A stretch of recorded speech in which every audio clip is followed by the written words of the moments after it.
Story 2. Betsy the Doll. Like most people, I had a fucked up childhood.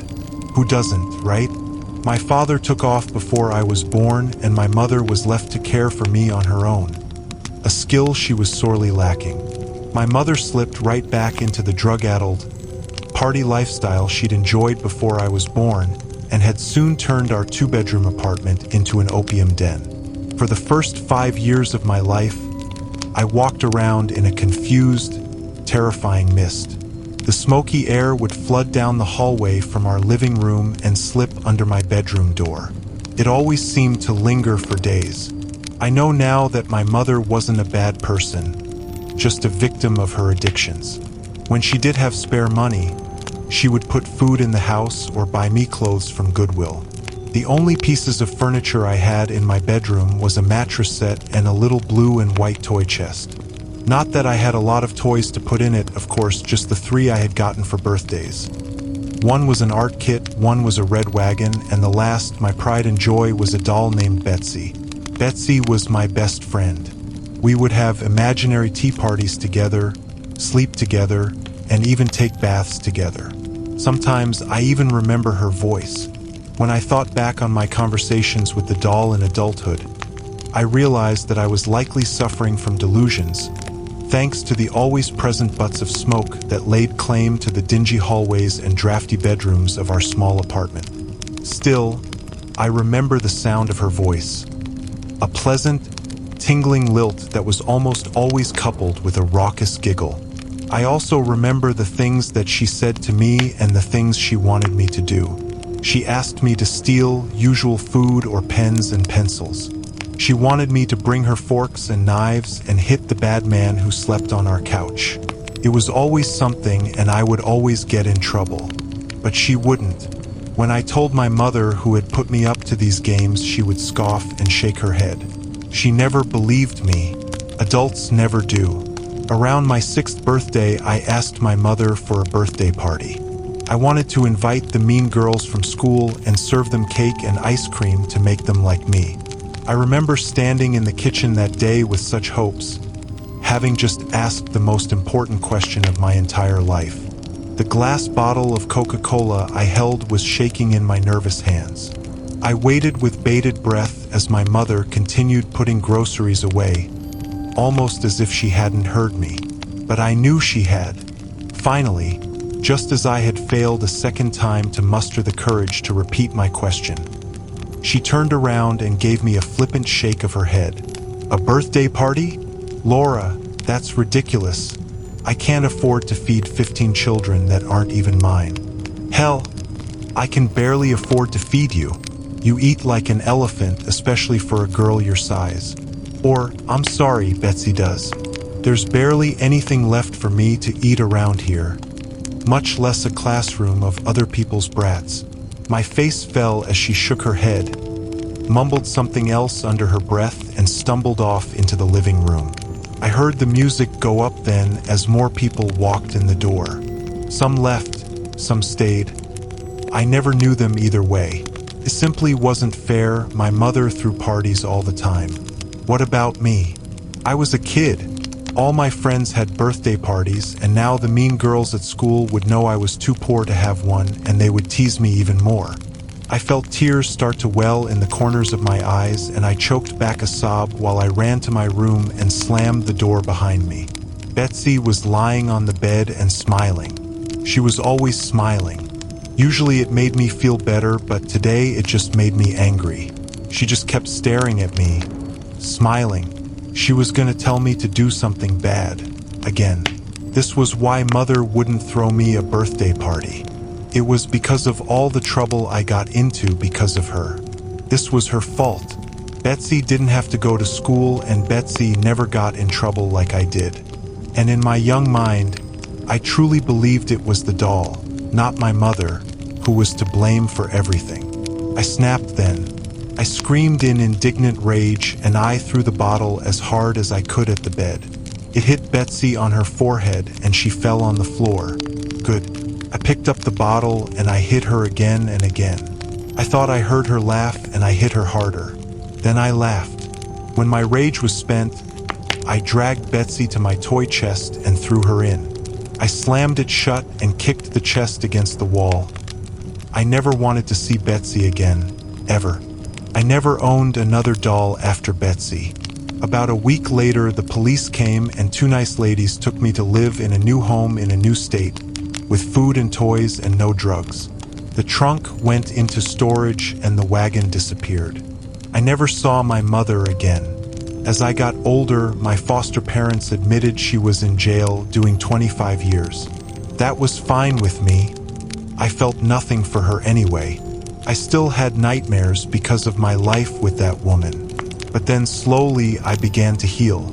I focused on doing well in school and I ignored my mother's letters from prison. She reached out to me several times in my 20s as well, but I always declined her calls. That is, until this morning. I'm 30 now with my own children and a loving, honest husband. I have a beautiful house, 2 dogs and a career as a social worker trying to make a difference for kids who had it bad like me. I'm happy, I'm steady, and I'm content. So when I got a voicemail from my mother informing me she had been paroled and that she wished to speak, decided to let her say her piece. Since the kids were home from school, I went out into our shed in the backyard to return my mother's call. The shed was the children's domain and they used it to play in the summer. I sat on my old toy chest, which was currently being used as tea party table, and dialed the number she had left me. 3 rings. Hello? Laura? Hello, Mother. How are you? Oh, Laura, thank you for speaking to me. I know you have your own life now and a family. I would love to meet them someday. I just wanted to tell you how sorry I am for everything. Mother, you are not meeting my kids. Ever. And since you called me, I am going to what I have needed to say for years. The opium, the heroin, they destroyed you. And the worst of it is that you almost took me down with you. I was 5. That was no home for a child. Honestly, I'm surprised it took you so long to get caught. Laura, I know how it seems, but I honestly know nothing. Look, it hardly matters, and I do understand why you would feel that way. Why you would hate me and not want me to meet your little ones.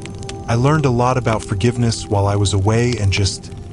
Oh, Laura, I am so sorry about Betsy. Betsy? I paused, confused. Why would you care about her? I know, Laura, believe me, I do. It was all my fault, the drugs, the partying. And Betsy, oh God, if I had only paid attention, if I had only known. She's gone and it's because of me. As my mother began to cry, I tapped my fingers on the toy box, impatiently. The drugs had clearly fried her brain. Mother, I sighed, why are you talking about Betsy? And why do you even care? I know where Betsy is, right underneath me. What are you talking about, Laura? Oh God, where is she? I shifted uncomfortably. Well, Betsy's in the trunk where she's always been. There was a beat of stunning silence. What do you mean your sister's in the trunk? Sister? What the hell are you talking about? Back on drugs so soon? That's a record even for you. Betsy is a goddamn doll. I locked her in my toy box a few days before you got arrested for possession. Laura. Oh God. No. Laura, what have you done? I wasn't arrested because of the drugs, Laura. I was arrested because of Betsy's disappearance. You always called her your little doll. But we thought you knew. Oh God, we thought you knew. Laura, no. What have you done to my baby? My mind had gone blank, and with no emotion, I set the phone down next to me and stood up. I could hear the muffled sound of my mother's anguished cries and feel the dark clutch of possibility in my own chest. Memories were stirring in the back of my mind, threatening to flood forward into my consciousness.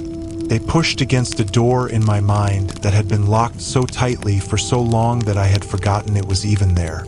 Was it even possible? Could the trauma and the opium have really led me to believe that a small child was actually doll? Begging for food and utensils to eat with, asking me to protect her from the bad man? No, I slowly turned around and brought my eyes down the makeshift tea party table. Surely it was too small. You couldn't fit a person in there. You couldn't. But then, what about a very small, starving, emaciated child? What about her? Would she fit? Would an investigator even bother looking for a person in this chest? I knew I wouldn't. It was just too small. And I was sure we had opened the toy box at some point over the years, hadn't we? Or had something swimming in the dark recesses of my memories always stopped me? I couldn't remember ever seeing it open. I knelt down to the ground and opened the clasps. It would be better to not look. After all that I had overcome, this new life that I had earned for myself, could all be undone by opening this toy box. I shouldn't open it. I should throw it in a landfill and forget it ever existed. I should not look inside. I opened the chest. I never had a doll. My mother never could afford to buy me one. I never had a wagon either, for that matter. But I did have a toy box.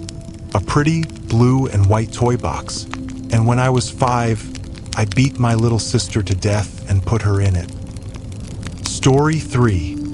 The Tall Man of Briarbell, Missouri. We had all liked Mr. Winscott. He didn't mind when we used the sledding hill on his property, and he always gave out the best Halloween candy in the neighborhood. So when we heard he'd been taken by the Tall Man, everyone was really bummed out. You wouldn't have heard of Tall Man, so let me explain.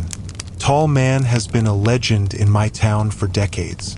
Those who claim to have seen him say that he is over 9 feet tall, slight, and pale, with an exceedingly polite smile. My dad told me that Tall Man is a collector.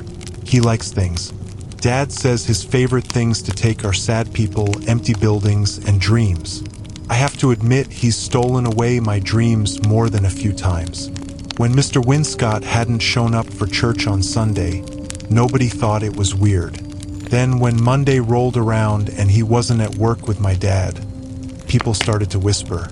My parents thought it was odd but not particularly concerning. But then the rumors started that Tall Man had gotten him.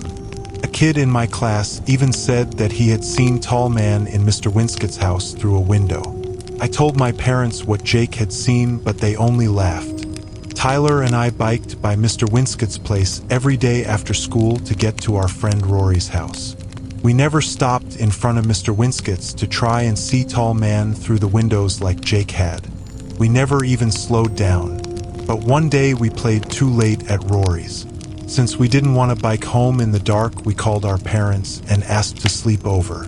Tyler was allowed to. I wasn't. I tried really hard not to look as I biked by Mr. Winscott's cul-de-sac. I almost made it, but my curiosity forced a backwards glance at the house. The lights were all on and my eyes were drawn to the face in the window immediately. I saw Tall Man looking back at me. I choked in a panicked breath and my foot missed the pedal as I tried to speed away on my bike. I stumbled for only a second, my eyes never leaving the face in the window, before I pedaled home as fast as I could. The next morning at school, I told Rory and Tyler about Tall Man. They didn't believe me, of course they hadn't believed Jake either. I knew I had to show them or they would think I was a liar. We waited until dark and then biked to Mr. Winscott's cul-de-sac. Tall Man was there, as I told them he'd be, watching us from the window above the front door. It was such a tall front door that I thought Tall Man must be 10 feet high to see out of the window above it. He was almost smiling, but his expression betrayed a certain displeasure. Tyler fell off of his bike. Holy shit! Run! We did. As soon as we cleared the cul-de-sac, we all began talking over each other in a flustered panic. I can't believe we saw Tall Man. Did you see the look on his face? We have to tell the cops. We went back the next morning with more friends, but Tall Man was gone. We went back the next day, but again could see no one behind the window. We began to wonder if Tall Man only came out at night. A few nights later, as we sat in Rory's basement waiting for a pizza to arrive, we decided to sneak out and see if our theory was true. We quietly rolled our bikes down the driveway and into the street. We took off for Mr. Winscott's house, torn between hoping tall man was there and praying that he wasn't. We saw him as soon as we biked into the cul-de-sac. He was still standing there after all, and this time tall man was outright frowning. "He's mad," Rory said. "He wants us to stay away. I don't get why he only comes out at night," Tyler said while he snapped a picture. "Don't," I hissed. "Stop taking pictures, you'll make him madder. Maybe he watches us in the daytime, too." Rory shrugged. "Maybe we can only see him at night because that's when the porch lights come on and shine right in the window." It was a chilling thought. We decided to test Rory's theory the following Saturday, emboldened by the assumption that tall man could only watch us but never come out. As soon as the sun came up that morning, we biked to Mr. Winscott's. We had to get close, almost all the way to the beginning of his driveway, but Tyler swore he saw tall man still standing in the window. I made hand binoculars and squinted at the window for a few more minutes before Tyler suddenly said, "Let's go," hopped back on his bike, and pedaled off. We caught up to him a few blocks later. "What the hell was that?" I said. "It was, tall man was there, but he looked different this time." "Like how?" Rory asked. "I don't know, he looked angry or just wrong somehow." It was days before we could convince Tyler to go back to tall man's house, and even then he insisted on taking his teenage brother Matt with us. Matt wasn't impressed with our stories at all. He didn't believe us, but he came anyway for Tyler's sake. As soon as we got close enough to see tall man in the window above the door, Matt got off his bike. He stared and squinted, and stared some more. He got closer than we had ever dared to go at night. We followed nervously behind him. Matt walked up the driveway and then down the stone path to the front porch. We dared not follow that far. Then Matt went up the porch stairs right up to the door. "Holy fuck," he said. Then a few more four-letter words. And suddenly Matt was running down the front porch, down the path, down the driveway and out into the street where we waited. "What is it?" Tyler asked him. "There is no tall man," he said, out of breath. "Call the cops. Now." And he was right, it wasn't tall man after all. We stayed long enough to watch the police break down the door and cut the rotting corpse of Mr. Winscott from the ceiling where he had hung himself from a lamp fixture in his foyer. The body had decayed as if it were melting in the days we had watched it from the road. Mr. Winscott had written no note and made no goodbyes, leaving behind only the sad imprint of a divorced, middle-aged man suffering a sad, well-hidden depression.